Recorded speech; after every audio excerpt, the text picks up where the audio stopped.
नमस्कार Kalyani kitchen channel को आपण मानक बहुत बहुत स्वागत। आज आम बनैबा चाउल और क्षीर रे पोड़ पिठा जहाँकि बहुत नरम रहिबो। सेथिपाई मु 7 ରୁ 8 घंटा हला घर चाउल बतुरे देइछि। जेतिकी चाउल नैछि सेई मापरे मु क्षीर चीनी और नड़िया नैछि। गोटे छोट ताटिया चाउल बतुरेछि सेई हिसाब रे मु सब जिंस नैछि। एबे चाउल को बाटी नबा। चाउल रे बेसी पानी न देई केवल क्षीर रे बाटिबा। गोलमरीच पानमहुरी और गुजराती को बाटी नबा। एटी गुजराती रो चोपा छाड़ी नैछि।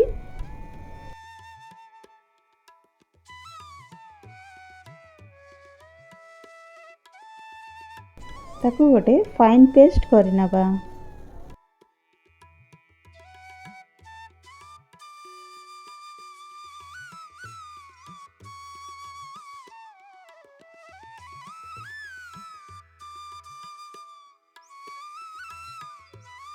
गोटे बड़ जगह नहीं जिबा। सेथिरे बैटर टी को पकई दबा। तारी मापरे क्षीर नउछि। गोटे ताटिया चाउल नैथिली सेथिपई 2 ताटिया एठी क्षीर नै जाइछि। अल्प लूण, कटा हेथिबा नड़िया, कोरा हेथिबा नड़िया, चीनी मिसिला जाए ताकू फेंटिबा।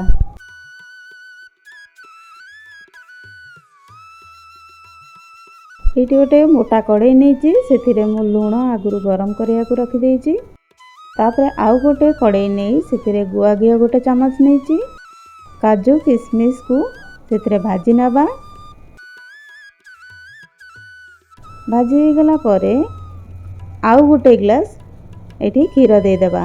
गोटे ताटिया चाउल पई 5 ताटिया क्षीर मु नैछि।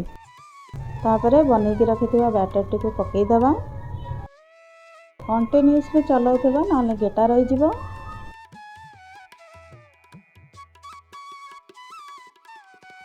बेसी मोटा करिबानी एंती टिके लतपतिया थिबा से तापरे ताको बाहर कर दबा। गैस रो फ्लेम को ऑफ कर दबा।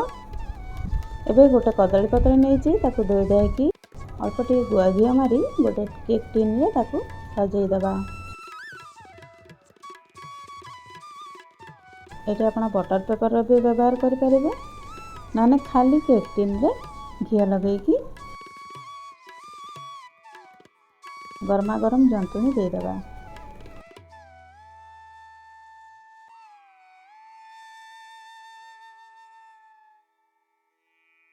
ये बहुत गरम अच्छी से गोटे ताटिया नने गोटे थालिया दे ता पछपटे भलरे सेट कर नबा।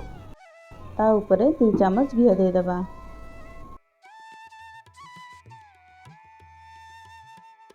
कदली पत्र रे अल्प घी लगेकी ताको घोड़े देइछि।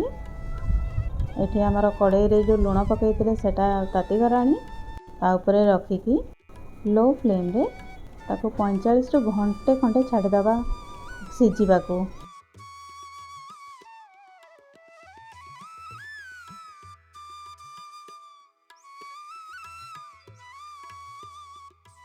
ए देखंतु छुरी में पसैली पूरा बाहरी जाउछि चिकना हेकी। ता हम पिठाटा हेई गराणी। एबे ताकू न बाहर करके एका तरीके मु सकाळे एटा बाहर करूछि। देखंतु पूरा आराम से छाड़ी जिवो।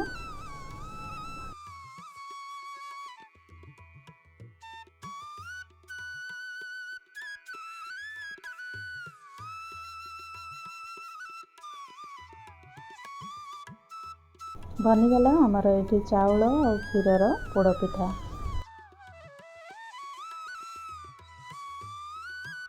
जदि मो वीडियो गुड़िक आपन को पसंद लगुच तेबे सब्सक्राइब करने को जमार भी भूलिबेनी।